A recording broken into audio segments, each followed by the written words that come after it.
A bit about the background story of this project. This project started when I was working with the Lake District with a colleague of Veronica on something else. And we were discussing with them what the problems were with community engagement and how to involve different residents and different stakeholders into the process of making sustainable transport more sustainable. And one of the things that came up was that quite often when they have something in mind and they need to conduct public consultations, this process is not as straightforward, and quite often the evidence that they gather is a bit skewed. So it's all the usual suspects coming to public consultations in the city halls, and then the vocal minority might make an impression that this is the opinion of the silent majority. And when the local authorities, for example, hear this opinion, they think that's what the public wants, and things that might benefit a lot of people don't happen because of that. More broadly, there is an abundance of research that talks about the challenges of running public consultations. Local authorities are strapped for funding. That's the bottom line. They can't really commit a lot of resources to doing that. And they are struggling to capture diverse groups, for example, ethnic minorities or younger people who are not very keen to come to those town hall meetings. Quite often people who come to those meetings, they just read from the script or they come there to vent their frustration. So as the result, the evidence is skewed. And we started thinking, what can you do to make consultations more productive? And since I'm researching gamification, I thought games are a great way to do that. And this is not the game yet. This is the background that shows a little bit what was the thinking behind when we were working with the Lake District. So here in green on this map, you can see this was the objective of the Lake District. Gather evidence about opinions on proposals, and this would mean collecting realistic suggestions and not out of the blue thinking.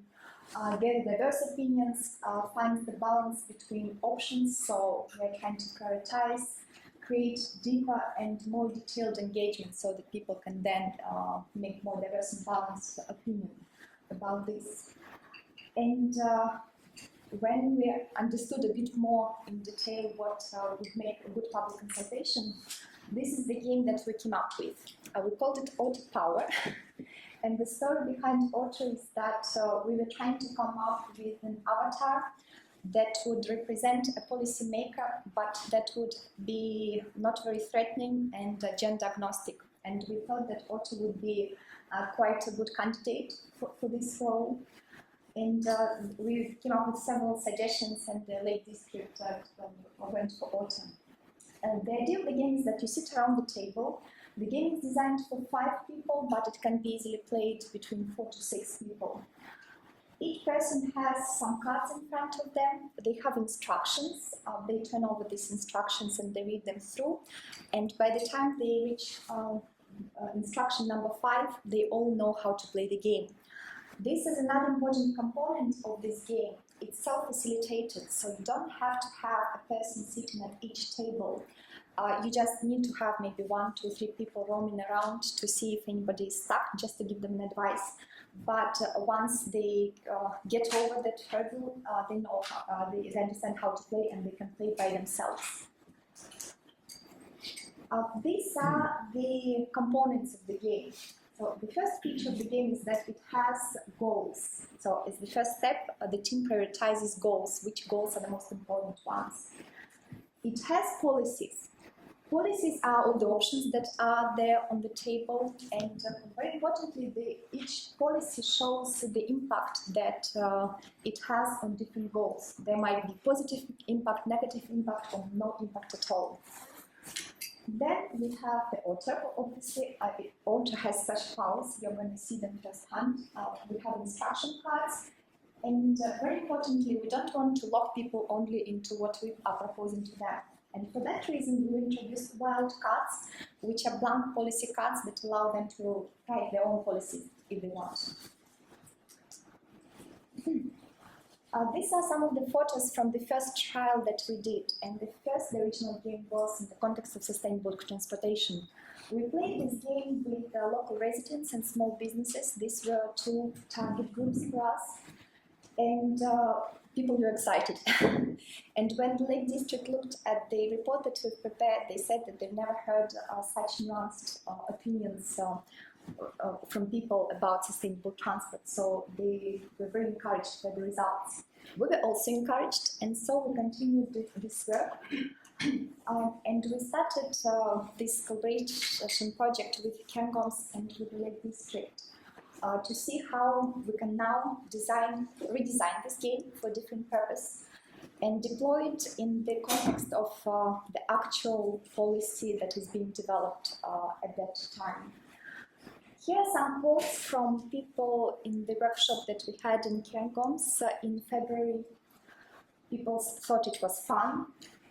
People thought that the process was quite inclusive and moved the discussion forward in a constructive way. So it felt almost like self-policing. There were no conflicts anywhere at any table. And it was a very interesting way for people to hear the views of each other. Some people said that they wouldn't have ever come across to sit at the same table with the people they were talking and playing the game with. And now I would like to quickly show to you the website that we've developed. This website allows you to build your own deck of cards so that you can customize it for your own purposes. And as part of it, we have AI module that Adam is going to introduce later on. So just to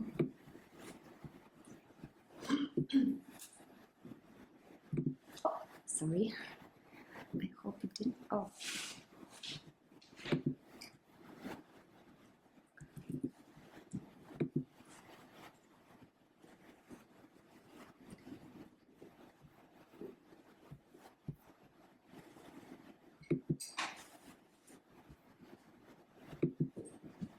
So this is Otter Intelligence.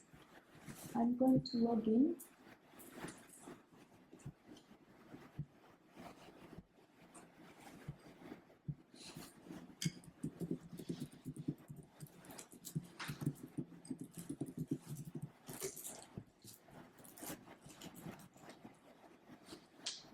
Now I can go to my subscriptions, and here this is the game that we have.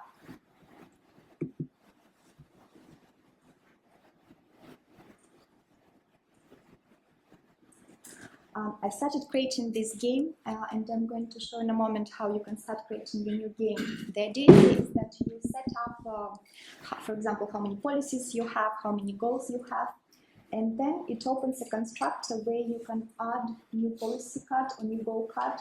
Here I've already created all the goals, so I will show to you how the policy card works. It opens this dialog box, and there you input the title of the policy. For example, roof cycling infrastructure. Normally you would have had an Excel file with all the details outlined, so you can just copy paste from there. Make cycling safer and more connected. So here we put the description, we select the number. We can put a reference, but this is not really necessary. So there is an option in the setting whether to have a reference in front of the number or not. And then we select I'm going to just do it at random now. We select the impact of all the goals. Let's say some might be negative.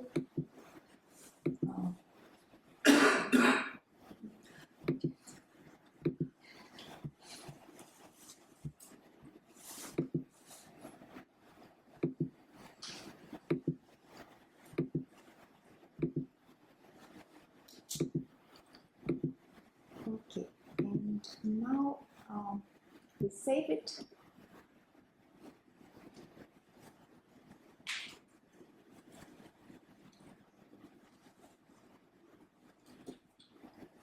And here, if we go to the policies, we can see that now we have 5 policies, and the 5th policy is here. So that's the policy that we've just created.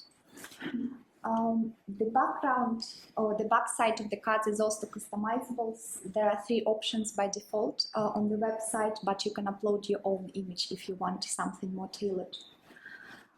Once you've created all that, you will have all the artworks for the whole game created. And I'm going to go to another game that is ready already.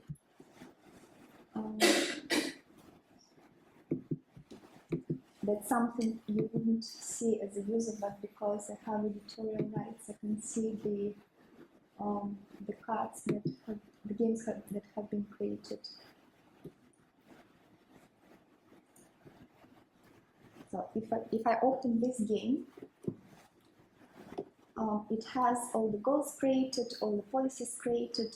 Now it has facilitator guide and place instructions, and you can edit those as well.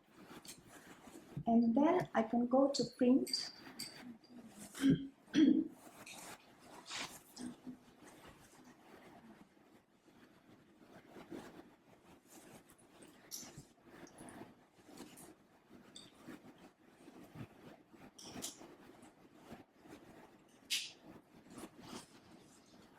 And here you have all your artworks that you can then download, and they save them as print, and then you can just take those files to the local printing shop. Let's see if I can quickly go to this one. So I think I've got all the settings. Yeah, so this is the front page, this is the back page, and then at the very end there are guides how to cut them. You don't have to do round corners, it can be a hassle. Yeah, so that's how the tool works. I'm going to close this window.